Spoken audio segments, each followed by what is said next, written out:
Rawteur. All right, so you may or may not have heard that The View might have some, quote, issues. Now, that's not me saying that. That's FCC Chair Brendan Carr on Fox News.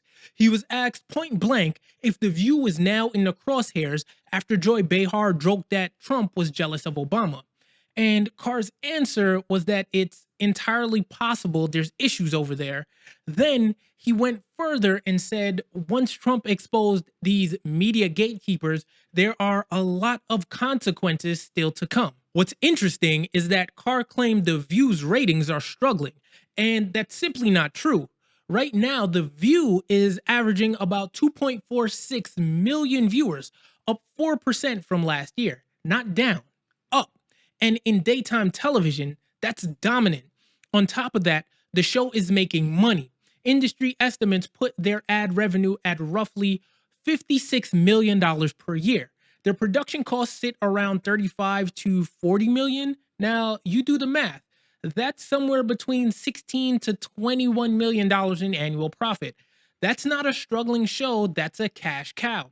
Carr also reminded everyone about that November episode when the host had to stop mid-show and read 4 separate legal notes to cover themselves.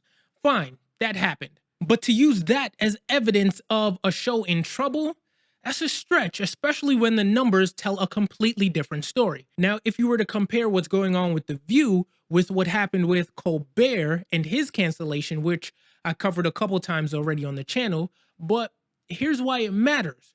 With Colbert, people were screaming, oh, this is political, this is politics, but the financials were ugly. The Late Show was reportedly losing around $40 million a year. That's before you even factor in the headaches of a corporate merger.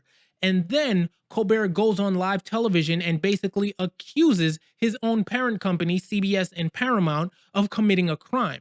Now, look, even if there was some appeasement of Trump involved, that's more of an insult to injury situation. You're already losing us millions, and now you're making a messy merger even messier. In any business, you publicly accuse your own boss of wrongdoing, there are going to be consequences. And that's not political, that's just reality. But The View, high ratings, profitable, no financial reason to touch it. And now we've got a sitting FCC chair publicly floating the idea that there might be issues after Trump himself said he'd like to see The View taken off the air next. If ABC actually pulled that trigger, it wouldn't be about money. It would look very much like political pressure. So let's be clear. Colbert's exit, I see the financials as the real driver, with politics as a side dish.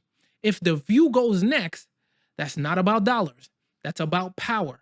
And if we start canceling profitable shows because a politician, or in this case, the president, doesn't like them, yeah, what the fuck is going on? Now, The View just announced that they're going on hiatus, which is timing. Wow. Do you believe that if The View doesn't come back from hiatus, that somehow the FCC has been weaponized to curtail the media and what's said about politicians, the president in general, or just speech as a whole? Let me know in the comments. And for more raw reports, check out this one right here.